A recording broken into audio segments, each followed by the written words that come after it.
So yeah, let's talk about the games that happened in the last couple of days. The Premier League. Let's start with Monday's game between Spurs and Leeds United. Spurs dropped points against Leeds United, 1-1. Um, yeah, I mean it's a kind of a missed opportunity for Tottenham because considering this, I thought they started the game really well in the first half. They went 1-0 up, especially as well, and I thought they were looking quite good in the first half actually. I would say though that Leeds United should have had a penalty but it was not given because of the offside. But if you look at when they drew the auto-generated the semi-automated offside, I should say, it was different compared to Calvert-Lewin. I mean, Calvert-Lewin, his foot was. If you look at it on real time, Calvert-Lewin was onside. He was onside. But when they drew the lines of the semi-automated, they made it look like he was offside, and they put the foot extra a yard forward. Like honestly, I mean they can't even draw semi-automated offside properly. The Premier League referees. I listen. I like this is when I say people say, oh, the referee, referees have conspiracy theories. They want this club to go down, etc. And it's not true. The referees are crap in the Premier League. They're crap. They've been crap for many years, right? You can't even draw properly a semi-automated offside. Oh my god. By the way, Tottenham were looking good in the first half. They won 1 up. However, I would say Leeds United responded really well in the second half. I thought they looked very, very good. They responded fantastically well. They got the penalty, which was a clear penalty. However, there was no even yellow card for that challenge. I really don't know why. Not even a yellow card. But Leeds United scored from the penalty spot, and Leeds United could have won at the end. I thought Kinski made some crucial saves towards the end, where he kept Tottenham in the match. And because I think if Kinski was not at his best, then Leeds United would have won this game comfortably, even 3-1 or 2-1. I thought Leeds United played really well in the second half. Kinski, you have to say his performances, obviously, since that Atletico Madrid problem he had in 2 months ago, his performances have really improved. He's been let's say on a redemption arc, and for sure he was on a redemption arc in this game. His performance was absolutely fantastic. Made some crucial saves, and he kept Tottenham having a better chance still in the relegation fight. I mean, Tottenham should have won this game in my opinion because they were 1 up and they should have managed the game better. However, at the same time, it's still an extra point. They still, they still get another point, and that means they are, 2 points clear out of West Ham in the relegation fight. It could have been 4 for them, but at least they took a point. At least they didn't lose. So at the same time, you look at it. Tottenham took a point, but it could have been better. As West Ham lost to Arsenal, and Tottenham had a chance to extend 1 point gap to 4 points. But yeah, I thought Leeds United played quite well. I mean, they were already safe, and I thought they played like they you think like Tottenham, Leeds United will go into this game by being on the beach, but they didn't look like a team that was on the beach. I thought they played quite well in this game, so they're a good team, Leeds United, and they've been very, very good this season. I mean, they've been very strong away from home. They've proved their form away from home recently. I mean, I think they're beaten away from home in 5-6 games, something like that, if I'm not mistaken. So yeah, and their record against the big 6 teams is quite good actually. Maybe except except Arsenal and Man City, which obviously the 2 best teams in the Premier League. Their record against the other big clubs is quite decent. It's quite very good. So they've done really well in Leeds United this season. There were 13 minutes added on towards the end. I really don't know why, because there was VAR check and substitutions. That's it. I really don't know why they gave it 30 minutes. I don't know where that came from. However, there's a suggestion also not only that Leeds United should have had a penalty, but towards the end, Tottenham maybe should have had a penalty as well, according to a lot of people, for the foul on Maddison. I mean, I looked at it for the first time. I thought like, okay, he got the ball. It's not a penalty. But when you look at more and more closely, when they obviously different angles, he didn't get the ball.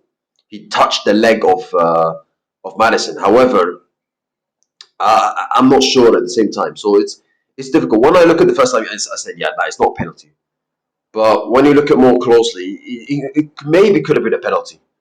I think it's a difficult one because he touched the feet of Maddison, but he didn't absolutely destroy him his leg. So how big the contact it was, Did Madison make it bigger than it is?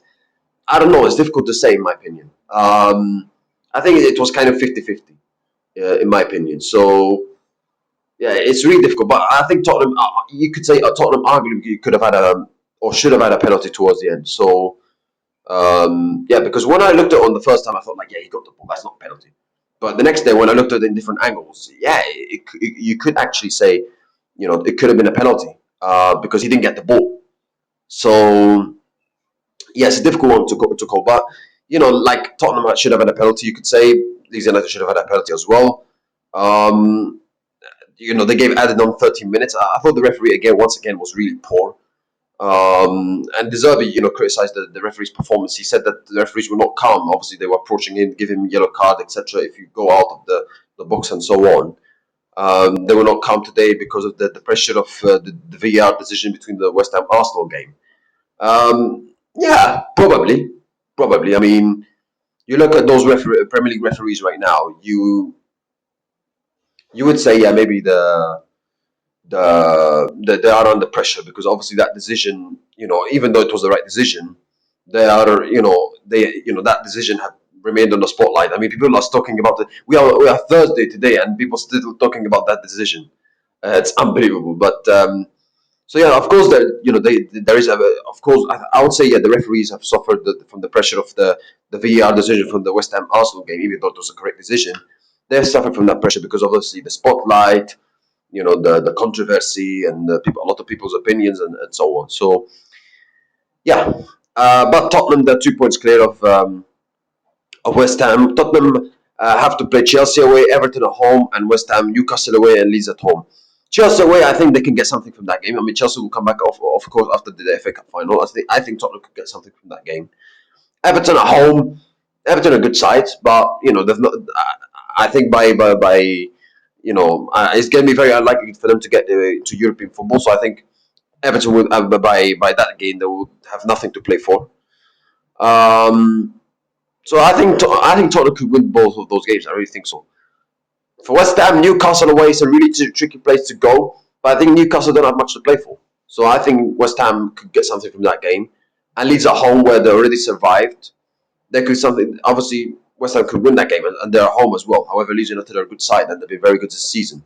So that will be a difficult game, even though they already survived. They showed that they still have the hunger to play, as they showed in the game against Tottenham. So I think Tottenham. It's a difficult one to say. I mean, Tottenham, you have to say they improved their form and their results the last couple of games. Um, but at the same time, yeah, I mean, I think if West Ham don't win their game against Newcastle and Chelsea and Tottenham get something from the Chelsea game, I think Tottenham will stay up. I think Tottenham will stay up. Because right now, even though Tottenham are leading 2 points ahead of West Ham, I'm not really sure about Tottenham staying up, even though they had a couple of good results. So yeah, but let's see what happens. But it's for sure. I'm for sure it will go down to the wire. It will for sure go down to the last minute. I can't see Tottenham staying up before the last match. I can't see it. But I think if Tottenham get something from the Chelsea game and West Ham don't win against Newcastle, I think Tottenham will have a very good chance of staying up, in my opinion. So, or they could even get guaranteed. They could even be guaranteed staying up because if they beat Chelsea and West Ham lose, they'll be guaranteed staying up. But I don't think it will be. I think it will be very very nervy. I'm pretty sure that, and I think West Ham will for sure get something against Newcastle because even though Newcastle are strong at home, they have not been great this season and they've nothing to play for. So yeah. Let's look at the games. PSG won the French league. They won the Ligue against Lens after beating them yesterday. Congratulations to Paris Saint-Germain for winning another the French league title. Their first trophy since the Trophée des Champions, as obviously this is the same game I came here in Kuwait to watch it. So great win for uh,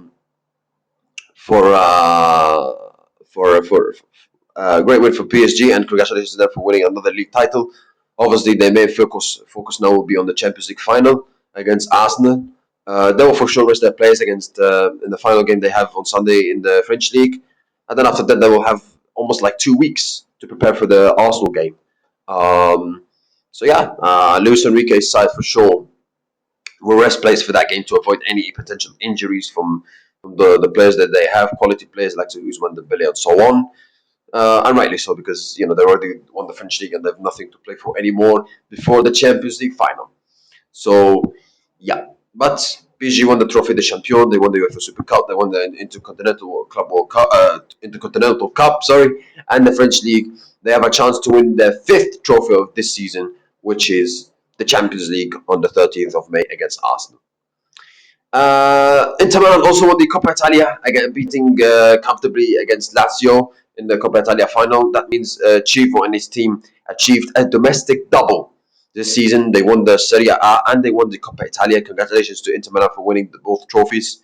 It's a great achievement. I mean, last season they had a difficult season where they were going for the treble basically, but they lost all of those trophies. They lost the Champions League final, they lost the league title on the final day, and they lost the Coppa Italia semi-final. So for them to win both titles, considering Inzaghi left, Chivo came in, and it's let's be honest, it's a squad that is still needs rebuilding, in my opinion. For them to get back to competing the highest level in Europe, it's a great achievement that they won domestic double. Yes, you could say they have the best squad and so on in Serie A, and they have the resources and so on, but Napoli also have quality players, and they've got a quality coach. AC Milan, obviously they've had a difficult run of form, and they might even miss on Champions League football. So yeah, but congratulations to Inter for winning both trophies. And like I said before, Chivu coming in, and he was very inexperienced. He is very experienced when he came in. I thought he played under Mourinho at Inter Milan when they won the treble in 2010. But I thought he doesn't have enough experience to manage Inter Milan. Is he going to be really good enough for them? Is he going to be good enough to replace Inzaghi, where he got them to the two Champions League finals and he won them the Serie A title? But you know what? He's done a very good job at Inter Milan. So congratulations for winning the domestic double. Obviously, they have key players like Lautaro Martinez and so on, but to win a domestic double is not easy as well, especially when they've had a difficult season the year before. You think it will be difficult for them to recover after that, but they recovered really, really well. So congratulations to Chivo and to his team. Barcelona lost to Deportivo Alves 1-0 yesterday in La Liga. That means Barcelona cannot get 100 points that they got in 2012, 2013 with Tito Telenova. They're not the only team to got 100 points, by the way. Mourinho's Real Madrid, they also got 100 points in 2011-2012 season, but that was a better season than Barcelona's 2012-2013 season, even though both teams got 100 points, because Real Madrid achieved more goals and I think higher goal difference as well. So, but yeah, it will be. It is quite. I'm pretty sure Barcelona fans would have liked them to get 100 points again, like they did in 2013. But at the same time, even though they lost this game, it's not the end of the world, because they still won the league title. They had a very good season, winning the league, winning the Spanish Super Cup. However, the things that they need to improve for next season is to try to obviously improve defensively if they want to have a better chance of winning the Champions League next season, because they have a quality squad. They have a very good players, but they need to improve defensively, and they need to strengthen a bit more. I think if they want to win have a better chance of winning the Champions League next season. So yeah, because if you ask me, are they the early favorites to win the Champions League next season? No, I don't think so. So yeah. Because yes, they have got quality players in attack, but defensively they need to improve, and they need to improve their discipline control as well. Let's not forget. But they've had a great season. Congratulations to them. They've been phenomenal this season. They've been the best team in La Liga. Hansi Flick has done a brilliant job, and they deserve to win the title. So congratulations to them, and the players like Pedri, Rafinha, Ferran Torres at times, Rashford at times, who scored a brilliant goal in against Real Madrid, the quality free kick. Rafinha, Yamal. They've really stepped up for Barcelona this season, so congratulations to them.